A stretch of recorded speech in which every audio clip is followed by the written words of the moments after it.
Let us now see how light travels. Light travels in waves.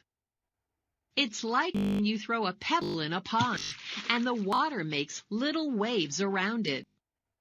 These waves go off in all directions. Light waves also do this. They travel in straight lines through the air. These lines are called rays. If light travels in a straight line, what happens when it hits an object? Well, light cannot bend to go around something. The light rays are either reflected, absorbed, or refracted. Let us learn these terms in detail. When light hits something and bounces off of it, we say it reflects.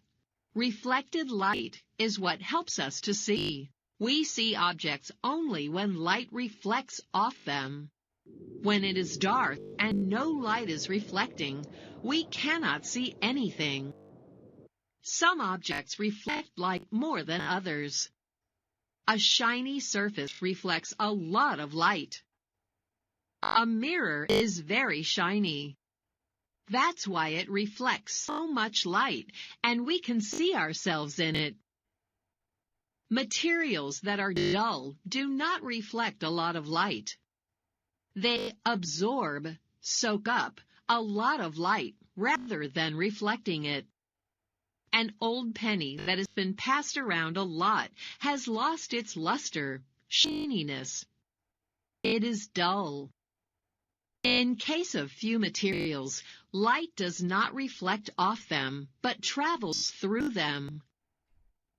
When light travels through water, glass, plastic, or other thick substance, it slows down. Think of how you're slowed down when you walk through water. This slowing down of the light speed also makes it bend or refract. Have you ever noticed that when you put a straight straw into a glass of water, it looks like the straw is bent? That's the result of refraction. A thicker liquid like syrup bends the light even more. Let us now see what are transparent, translucent, and opaque objects.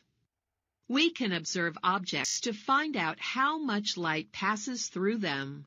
Imagine you have in front of you a piece of plastic wrap, a piece of wax paper, and a piece of aluminum foil.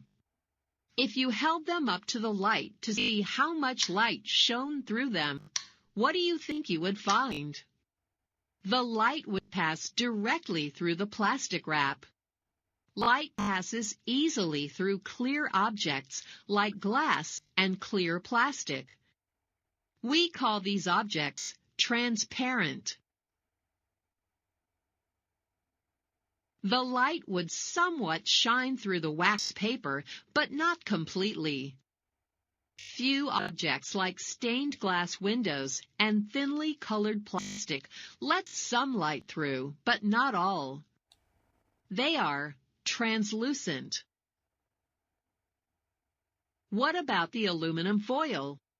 Light would not pass through it. We call objects that block all light opaque. Probably most of the things around you right now are opaque. The floor, your desk, your chair, even yourself. When light hits an opaque object, it is stopped in its tracks. It cannot pass. Behind the object that blocks the light, you will see a shadow. The sun makes many shadows throughout the day as it hits trees, homes, cars, and people. The size and location of the shadows change depending on the position of the object against the sun. Long ago, people made a clock that threw shadows according to where the sun was. called a sundial. This helped them to tell time. These days, we have found many more uses for light. Because of the way light refracts, bends, we use it with lenses to focus better on what we see. Eyeglasses, binoculars, telescopes, and cameras all use light in this way. Laser lights are used in many ways. They are so powerful they can be used to cut through things, even thick metal.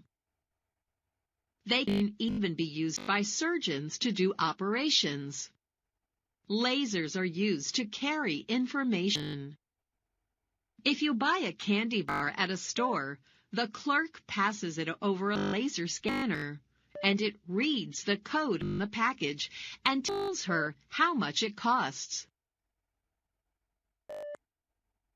Light is used in bundles of thin strands of plastic or glass called optical fiber cables. These bundles carry phone calls and email around the world in few seconds.